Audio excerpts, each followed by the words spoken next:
नमस्कार, स्वागत है आप सभी का हिमाचल दस्तक टीवी में। मैं शकील कुरैशी आपके साथ इस लाइव बुलेटिन में जुड़ा हूं दिन भर के अपडेट के साथ। हिमाचल प्रदेश में पंचायती राज संस्थाओं के चुनाव जो है वो सबसे बड़ा मुद्दा इस वक्त बना हुआ है, उसको लेकर हम विस्तार से चर्चा करेंगे। इसके अलावा शिमला के ढली में जो है वो दरारें आ गई हैं, टनल निर्माण में धमाके होने की वजह से वहाँ पर लोग काफ़ी ज़्यादा परेशान हैं, उस पर भी चर्चा करेंगे। कांग्रेस पार्टी ने आज से जो है वो अपना एक बड़ा अभियान शुरू किया है और भारतीय जनता पार्टी ने भी उसके खिलाफ जो है वो अभियान शुरू कर दिया है। तो विस्तार से इन खबरों पर हम चर्चा करेंगे। तो पंचायती राज संस्थाओं की बात करें तो प्रदेश में पंचायती राज संस्थाओं में चुनाव को लेकर सोमवार को सरकार चर्चा करेगी। इस मामले में आगे क्या करना है, इस पर जो है वो निर्णय लिया जाएगा। हालांकि मुख्यमंत्री सुखविंदर सिंह सुक्खू ने इस मामले में कानूनविदों की राय जो है वो ले ली है और अब वह सोमवार को जो है वो अपने अधिकारियों के साथ चर्चा करेंगे। तो मुख्यमंत्री बात करेंगे इस पर अधिकारियों के साथ और कानूनविद क्या कहते हैं वो भी राय रखी जाएगी। इसके बाद फैसला होगा कि आगे क्या करना है, किस तरह से सरकार आगे बढ़ेगी। हालांकि वर्डिक्ट जो है वो फैसला आ चुका है हाई कोर्ट का, लेकिन अभी सरकार को भी इसमें जो है वो आगे कदम उठाने हैं। वैसे मुख्यमंत्री सुखविंदर सिंह सुक्खू ने ये कहा है कि अदालत से क्लैरिफिकेशन वो ले सकते हैं, मगर उनके पास सुप्रीम कोर्ट का जाने का भी जो है एक विकल्प है, परंतु ऐसा कुछ नहीं किया गया। तो फिर पंचायती राज संस्थाओं के चुनाव कैसे करवाए जाने हैं, इसे लेकर जो है वो निर्णय लिया जाएगा। तो सोमवार को इस पर फैसला होगा। एक तरफ सोमवार को जहां मुख्यमंत्री अपने अधिकारियों के साथ चर्चा करेंगे, मंत्रणा करेंगे, तो वहीं दूसरी ओर राज्य चुनाव आयोग भी अपनी बैठक करेगा और इस बैठक में तय किया जाएगा कि सरकार को पत्र लिखा जाए। सरकार को अदालती आदेशों पर पत्र लिखा जाएगा और चुनावी तैयारियों को अंजाम देने के लिए कहा जाएगा। इसमें मतदाता सूचियों के प्रकाशन को लेकर जो है वो शेड्यूल तय किया जा सकता है। 31 जनवरी को हिमाचल प्रदेश की पंचायती राज संस्थाओं का कार्यकाल जो है वो पूरा होने जा रहा है। इस कार्यकाल के बाद पंचायतों का कामकाज कैसे चलाया जाएगा, इसे लेकर चर्चा शुरू हो चुकी है। सोमवार को इस सिलसिले में जो है वो महत्वपूर्ण बैठक दोनों तरफ से जो है वो होनी बिल्कुल तय है, जिसमें सरकार तय करेगी कि कार्यकाल खत्म होने के बाद पंचायतों में किस तरह से जो है वो कामकाज चलाया जाए। फिलहाल आपको बता दें कि 31 जनवरी तक का कार्यकाल जो है वो पंचायतों के पास है। उसके बाद किस तरह से इसको आगे चलाना है, इसको लेकर एक बड़ा फैसला जो है वो लिया जाएगा और सोमवार को उस पर जो है वो निर्णय हो सकता है। इसके साथ दूसरा मसला जो है वो पंचायती राज संस्थाओं के चुनाव का है, जिसको लेकर हाई कोर्ट से जो है वो ऑर्डर आ चुके हैं। तो फिलहाल पंचायती राज विभाग को 28 फरवरी से पहले पुनर्सीमांकन की प्रक्रिया को जो है वो पूरा करना है। खासकर शिमला और हमीरपुर की जिला की जो जिला परिषदें हैं वहां पर दोबारा से ये प्रक्रिया जो है वो पूरी होगी, जबकि शेष जिला परिषदों में पुराने नियमों के तहत यानी ब्लॉक के आधार पर ब्लॉक को ही आधार मानकर जो है वो पुनर्सीमांकन की प्रक्रिया को पूरा कर दिया जाएगा। इसके साथ पंचायती राज विभाग रिजर्वेशन रोस्टर को भी जो है वो लागू कर देगा और जिलाधीश जो हैं वो मतदाता सूचियों के प्रकाशन के काम को जो है वो आगे बढ़ाएंगे। तो ये तमाम सारे फैसले जो है वो सोमवार को जो सामने आ सकते हैं। सोमवार को जो है वो पूरी रणनीति इसमें क्लियर होगी कि आखिर सरकार जो है वो आगे किस तरह से बढ़ेगी, क्योंकि सरकार के पास हमने आपको बताया कि विकल्प हैं। अभी वो कोर्ट से इसमें मामले में क्लैरिफिकेशन भी मांगेंगे, क्योंकि मुख्यमंत्री ने कल कहा था कि अदालत में सरकार की तरफ से ये पक्ष रखा गया था कि हिमाचल प्रदेश में डिजास्टर एक्ट लागू है। तो सरकार जो अदालत का फैसला है उसमें डिजास्टर एक्ट के मायने क्या हैं, ये जो है वो क्लैरिफिकेशन जो है वो प्रदेश सरकार चाहती है अदालत से। दूसरी तरफ सरकार ने ये भी कहा है कि पंचायतों के चुनाव के लिए वो कभी भी उसने इनकार नहीं किया है और सरकार जो है वो अप्रैल मई में पंचायती राज के चुनाव करवाने के लिए पूरी तरह से तैयार है। तो अदालत के सामने ये पक्ष भी रखा गया, दोनों तरफ के पक्ष जो है वो रखे गए। इसके बावजूद फैसला जो है वो आया है और इस फैसले में अभी फिलहाल जो है वो सरकार पूरी तरह से अभी तैयार नहीं हो पा रही है। अभी सरकार की तरफ से इसमें कानूनी पेचीदगियों को देखा जाएगा, उसके बाद क्लैरिफिकेशन जब आएगी तब इसमें फैसला होगा। लेकिन सोमवार को इस पूरे मुद्दे पर जो है वो बड़े फैसले लिए जा सकते हैं। आपको बता दें, पंचायतों में कमेटियां बनाई जाएंगी। 31 जनवरी को पंचायतों का कार्यकाल पूरा हो रहा है। ऐसे में सरकार के पास विकल्प है कि वहां पर कमेटियों का गठन किया जाए। सरकार चाहे तो किसी एक व्यक्ति को जिम्मेदारी दे सकती है पंचायत की, या फिर 3 लोगों की कमेटी बना सकती है, जैसा कि वर्ष 2021 में लाहौल स्पीति, किन्नौर, चंबा के पांगी आदि क्षेत्रों के लिए हो चुका है। तो इसमें जो बीडीओ है वो डिसीजन करेंगे, पंचायत सेक्रेटरी इसमें होंगे और स्कूल के प्रिंसिपल जो है वो उसकी अध्यक्षता में ये कमेटी होगी, जिसमें 3 सदस्यों को जो है वो नामजद किया जाएगा। अब ये सभी मुद्दों पर जो है वो सोमवार को सरकार फैसला ले लेगी। अन्य खबरों पर बात करें तो केंद्र सरकार से हिमाचल प्रदेश ने एक बार फिर से अपने हकों का मामला जो है वो उठाया है। आज दिल्ली में केंद्रीय वित्त मंत्री निर्मला सीतारमण के साथ राज्यों की बैठक हुई। हिमाचल की ओर से तकनीकी शिक्षा मंत्री राजेश धर्माणी ने हिमाचल प्रदेश के मामलों का, हिमाचल के पक्ष को जो है वो वहां पर रखा। उन्होंने कहा कि हिमाचल पर्यावरण संरक्षण के लिए दूसरे राज्यों से ज़्यादा काम कर रहा है और इसकी एवज में हिमाचल को ज़्यादा आर्थिक मदद मिलनी चाहिए। उन्होंने दिल्ली समेत अन्य राज्यों के पर्यावरण को लेकर उदाहरण दिए और हिमाचल की स्थिति भी वहाँ पर बयान की। उन्होंने कहा कि पर्यटक हिमाचल को पसंद कर रहे हैं क्योंकि यहाँ पर स्वच्छ आबो हवा है, और ये इसीलिए है कि हिमाचल सरकार ने यहाँ पर ग्रीन फैलिंग में पूरी तरह से जो है वो रोक लगा रखी है। ग्रीन डेवलपमेंट के लिए जो है वो प्रदेश पहले से ज़्यादा काम कर रहा है। वहीं पेड़ों के कटान को जो है वो यहाँ पर रोक रखा गया है। ऐसे में केंद्र सरकार प्रदेश की अधिक से अधिक मदद करे तो हिमाचल जैसे राज्य को राहत मिल सकती है। उन्होंने हिमाचल प्रदेश से जुड़े आर्थिक मामलों को केंद्रीय मंत्री के समक्ष रखा और कहा कि अगले बजट में वह हिमाचल प्रदेश की विशेष रूप से मदद करें। राजेश धर्माणी ने पड़ोसी राज्यों से जुड़े मामले भी वहां पर उठाए, क्योंकि बीबीएमबी और शानन परियोजना का मामला है जिसमें हिमाचल प्रदेश को अभी अपना हक चाहिए, लेकिन केंद्र सरकार इसमें हस्तक्षेप नहीं कर रही है। तो ये एक बड़ा मुद्दा है जो आज दिल्ली में जिस संबंध में जो है वो बैठक हुई है। हिमाचल प्रदेश कांग्रेस कमेटी ने आज से मनरेगा बचाओ संग्राम शुरू कर दिया है। पूरे प्रदेश में केंद्र सरकार के खिलाफ कांग्रेस ने हल्ला बोला। अखिल भारतीय कांग्रेस कमेटी के आह्वान पर हिमाचल में यह आंदोलन जो है वो 25 फरवरी तक जारी रहेगा। पहले दिन प्रदेश के सभी 12 जिलों में आज प्रेस वार्ताओं का आयोजन किया गया, जिनमें कांग्रेस के मंत्रियों और नेताओं ने जो है वो केंद्र सरकार पर साजिश रचने का आरोप लगाया। राजधानी शिमला में राजस्व मंत्री जगत सिंह नेगी ने प्रेस वार्ता को संबोधित किया पार्टी कार्यालय में। उन्होंने इस दौरान केंद्र की भाजपा सरकार पर जमकर हमला बोला। नेगी ने आरोप लगाया कि भाजपा ने देश में पहले वोट चोरी किया, अब वह रोजगार चोरी करने का काम कर रही है। केंद्र की मोदी सरकार ने रोजगार चोरी के मकसद से ही मनरेगा का न केवल नाम बदला है बल्कि इसके प्रारूप को भी पूरी तरह से बदल दिया है। एक तरफ कांग्रेस पार्टी अब जन जागरण अभियान चला रही है, दूसरी तरफ भारतीय जनता पार्टी के नेताओं ने भी मोर्चा संभाल लिया है। और आपको बता दें, भारतीय जनता पार्टी के नेता भी आज से जो है वो प्रेस वार्ता कर रहे हैं और बता रहे हैं कि मनरेगा का नाम आखिर क्यों बदला गया और इसमें किसी तरह का कोई बदलाव नहीं होने वाला है। लोगों को रोजगार की गारंटी जो है वो मिलती रहेगी। तो अलग अलग दिनों में जो भारतीय जनता पार्टी के नेता हैं वो भी प्रेस वार्ता करेंगे और प्रदेश के लोगों को असलियत की जो है वो जानकारी यहाँ पर देंगे। वार्षिक बजट 2026-27 में विधायकों की प्राथमिकताओं के निर्धारण के लिए मुख्यमंत्री सुखविंदर सिंह सुक्खू की अध्यक्षता में 2 दिवसीय बैठकों का आयोजन जो है वो शिमला में किया जाएगा। 4 और 5 फरवरी को सभी विधायकों को जो है वो शिमला के सचिवालय में बुलाया गया है। विधायक प्राथमिकता की 4 फरवरी को होने वाली बैठक में पूर्वाह्न 10:30 बजे से 1:30 बजे तक कांगड़ा और कुल्लू तथा दोपहर 2 बजे से 5 बजे तक सोलन, चंबा, बिलासपुर, लाहौल स्पीति और किन्नौर जिले के विधायक अपने सुझाव जो है वो वहाँ पर रखेंगे, उनकी बैठक होगी। इसके बाद 5 फरवरी को पूर्वाह्न 10:30 बजे से 1:30 बजे तक शिमला और मंडी जिलों तथा दोपहर 2 बजे से 5 बजे तक ऊना, हमीरपुर और सिरमौर जिला के विधायकों के साथ बैठक जो है वो आयोजित की जाएगी।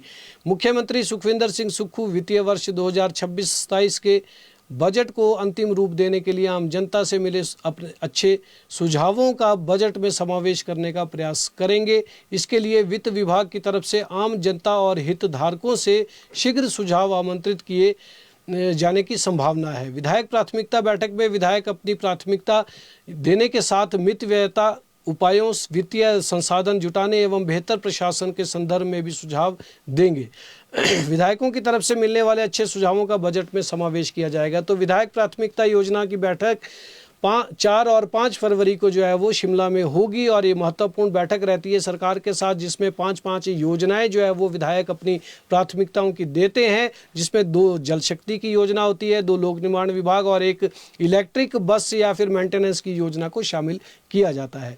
समग्र शिक्षा के तहत हिमाचल प्रदेश का एक उच्च स्तरीय दल इन दिनों शिक्षा मंत्री रोहित ठाकुर की अगुवाई में तेलंगाना के दौरे पर है। इस दौरे का उद्देश्य वहां की स्कूली शिक्षा व्यवस्था का गहन अध्ययन करना और बेहतर शैक्षणिक मॉडल को हिमाचल में लागू करने की संभावनाएं तलाशना है। इसी क्रम में इस दल ने आज तेलंगाना में स्थापित रेजिडेंशियल स्कूलों और पीएम श्री स्कूलों का दौरा कर शिक्षा की गुणवत्ता का जमीनी स्तर पर जो है वो अवलोकन किया। इस दौरान शिक्षा मंत्री रोहित ठाकुर, समग्र शिक्षा निदेशक राजेश शर्मा, उच्च शिक्षा निदेशक डॉक्टर अमरजीत शर्मा तथा स्कूली शिक्षा निदेशक आशीष कोहली ने विद्यार्थियों और शिक्षकों से संवाद कर शिक्षण विधियों, शैक्षणिक गतिविधियों और छात्र सहभागिता का प्रत्यक्ष अवलोकन किया। राज्य मुक्त विद्यालय SOS के 8वीं, 10वीं और 12वीं के विद्यार्थियों की व्यक्तिगत संपर्क कार्यक्रम PCP कक्षाएं जो है वो 15 जनवरी से 28 फरवरी तक चलेंगी। इसका संचालन स्कूल शिक्षा बोर्ड कर रहा है। बोर्ड ने स्पष्ट किया है कि इस बार PCP कक्षाओं का आयोजन पूरी तरह CCTV कैमरों की निगरानी में किया जाएगा। सुरक्षा और पारदर्शिता को ध्यान में रखते हुए बोर्ड ने सख्त नियम जो है वो लागू किए हैं और इन परीक्षाओं का सफलता से आयोजन यहाँ पर किया जाएगा। प्रदेश में 2 कंपनियां हेली टैक्सी सेवा शुरू करने जा रही हैं। हेरिटेज एविएशन और पवन हंस लिमिटेड ने इसके लिए तैयारी शुरू कर दी है। हेरिटेज एविएशन शिमला के संजौली हेलीपोर्ट से भुंतर और रिकांगपिओ रूट पर सेवाएं देगी, जबकि पवन हंस लिमिटेड चंडीगढ़, शिमला, मनाली और शिमला रिकांगपिओ रूट पर जो है अपनी सेवाएं प्रदान करेगी। उड़ान योजना जो केंद्र सरकार की है उसके तहत यह सेवाएं जो है वो शुरू की जा रही हैं। केंद्रीय उड्डयन मंत्रालय ने इसके लिए टेंडर किए थे। हेली टैक्सी सेवा के संचालन का 80% खर्च केंद्र सरकार और 20% खर्च जो है वो राज्य सरकार वहन करेगी। इसके साथ 390 रूट परमिट भी मिलेंगे। मुख्यमंत्री ठाकुर सुखविंदर सिंह सुक्खू ने कहा है कि प्रदेश सरकार द्वारा ग्रामीण क्षेत्रों में परिवहन सुविधाओं को सशक्त करने के लिए निजी बस संचालन के लिए 390 रूट के परमिट आवंटित किए जाएंगे। इसके लिए सरकार द्वारा 30% सब्सिडी भी दी जाएगी। इससे ग्रामीण क्षेत्रों में लोगों को बेहतर परिवहन सुविधा उपलब्ध होगी, साथ ही रोजगार के अवसर भी सृजित हो सकेंगे। कांग्रेस में नई जिम्मेदारी दी गई है। प्रदेश कांग्रेस ने जिलों में समन्वयकों की नियुक्तियां की है। शिमला की जिम्मेदारी अमित भरमौरी को सौंपी गई है, तो वहीं ऊना जिला का समन्वयक विकास ठाकुर को बनाया गया है। अमित नंदा को सोलन जिला की जिम्मेदारी दी है, तो वहीं धर्मेंद्र धामी को सिरमौर, सुरेंद्र सिंह मनकोटिया को चंबा, चेतराम ठाकुर को कांगड़ा, आरती निर्मोही को लाहौल स्पीति, रमेश ठाकुर को कुल्लू, तिलकराज शर्मा को मंडी, तो वहीं विवेक कुमार को हमीरपुर का जिम्मा जो है वो सौंपा गया है। इनके अलावा बिलासपुर की जिम्मेदारी मदन चौधरी और किन्नौर की जिम्मेदारी प्रताप नेगी को सौंपी गई है। ये सभी जिलाध्यक्षों के साथ तालमेल बिठाकर मनरेगा बचाओ संग्राम का संचालन करेंगे।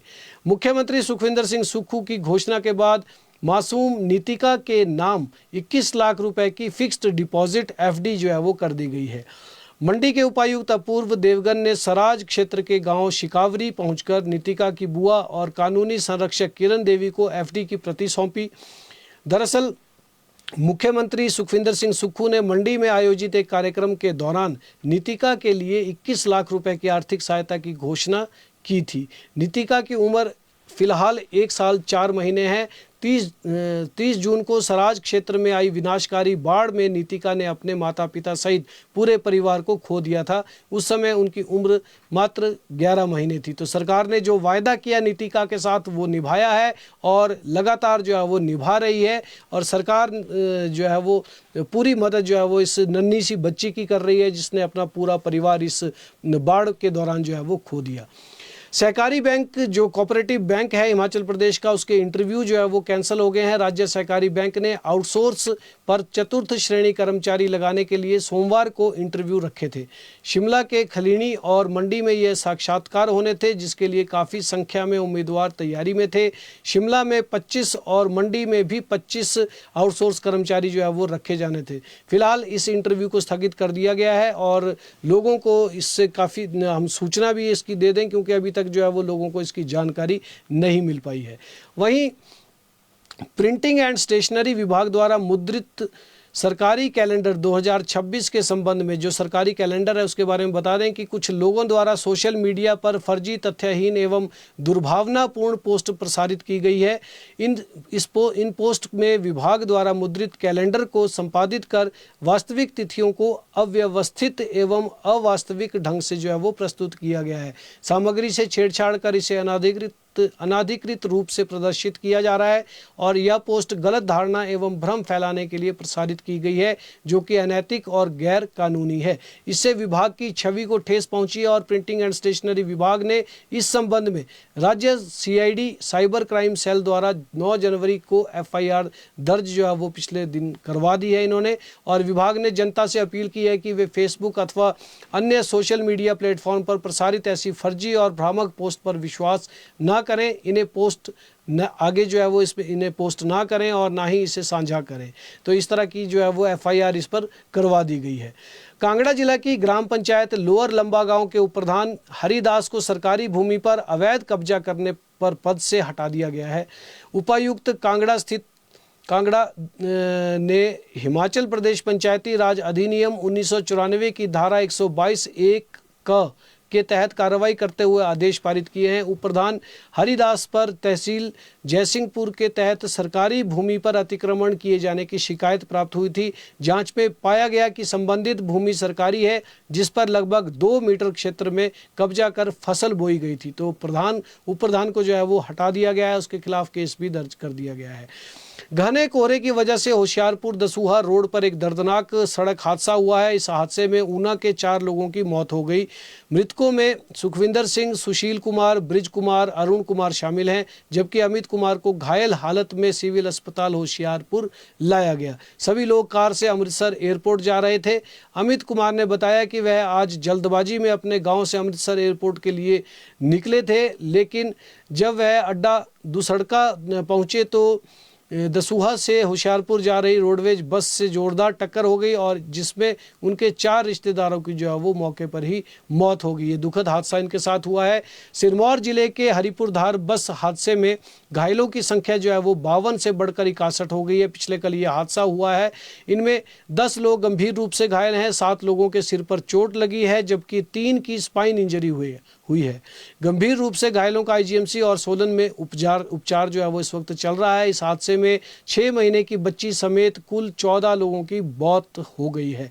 वहीं प्रदेश के उप मुख्यमंत्री मुकेश अग्निहोत्री और उनके साथ उद्योग मंत्री हर्षवर्धन चौहान कल ही जो है वो मौके पर पहुंच गए थे। तो देर रात संगड़ा में उप मुख्यमंत्री ने कहा कि जहां बस गिरी है वहां ऐसी जगह नहीं थी कि कोई हादसा वहां पर हो सके।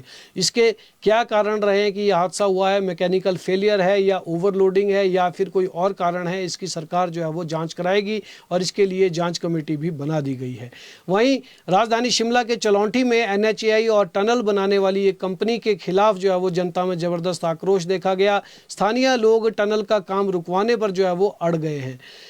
प्रभावित परिवारों ने टनल बनाने वाली कंपनी पर दुर्व्यवहार करने के भी आरोप जो है वो लगाए हैं। हालांकि NHAI ने इस सभी आरोपों से इनकार किया है।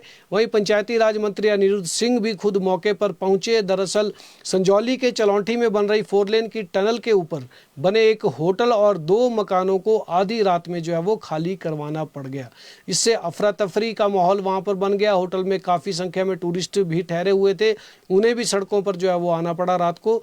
और इसी तरह 2 मकानों से लगभग 15 परिवारों को दूसरी जगह जो है वो शिफ्ट किया गया। देर रात तक लोग सड़क किनारे खड़े रहे। टनल निर्माण की वजह से 4 से 5 घर जो है वो खतरे की जद में आ गए बताए जा रहे हैं। तो एक बड़ा मामला हुआ है जिसकी वजह से शिमला का ट्रैफिक भी जो है वो डिस्टर्ब हुआ है और ऊपरी शिमला से जो बसें आ रही हैं उन्हें ढली के दूसरे बाईपास की तरफ से जो है वो सीधे ISBT की तरफ भेजा जा रहा है।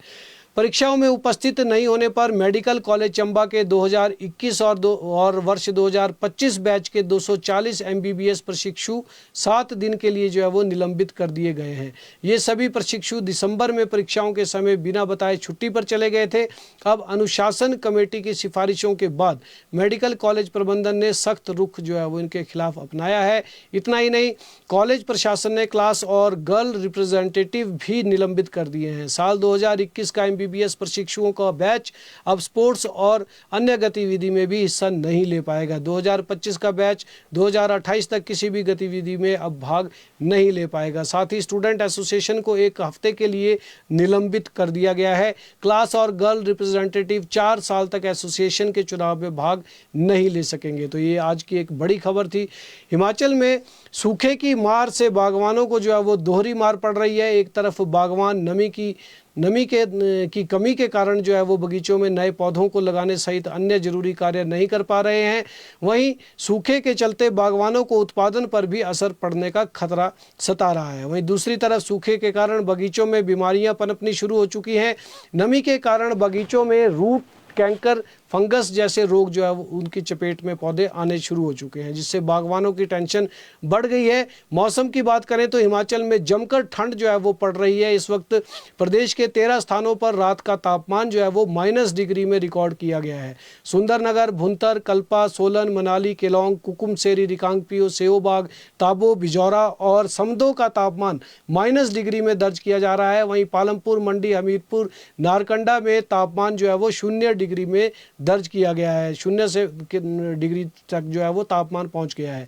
प्रदेश के सबसे गर्म जिलों ऊना और कांगड़ा में भी तापमान जो है वो लुढ़क कर 2.0 डिग्री तक पहुंच गया है, जिससे प्रदेश में पड़ने वाली ठंड का अंदाजा लगाया जा सकता है। मौसम विज्ञान केंद्र की माने तो प्रदेश में 16 जनवरी तक मौसम साफ बना रहेगा, मगर उक्त अवधि के दौरान प्रदेश में शीत लहरों के चलने से ठंड का प्रकोप जारी रहेगा। तो ठंड तो कड़ाके की जो है वो हिमाचल प्रदेश में पड़ रही है। टूरिस्ट भी हिमाचल प्रदेश की सैरगाहों में पहुंच रहे हैं, लेकिन जिस बर्फबारी की उम्मीद है वो बर्फबारी यहाँ नहीं हो पा रही है, और जिस बारिश की उम्मीद लोग लगाए बैठे हैं वो बारिश भी नहीं हो पा रही है। और 16 जनवरी तक अभी फिलहाल जो है वो इसका कोई भी यहाँ संकेत नहीं मिल रहे हैं कि हिमाचल प्रदेश में बर्फबारी होगी या बारिश हो पाएगी। तो लोगों को फिलहाल कड़ाके की ठंड में जो है वो अपना समय बिताना पड़ेगा, और सूखे की स्थिति जो है वो फिलहाल इसी तरह से रहने वाली है। तो फिलहाल इस बुलेटिन में इतना ही। कल शाम ठीक 6 बजे दोबारा आपसे मिलेंगे। तब तक के लिए इजाज़त दें।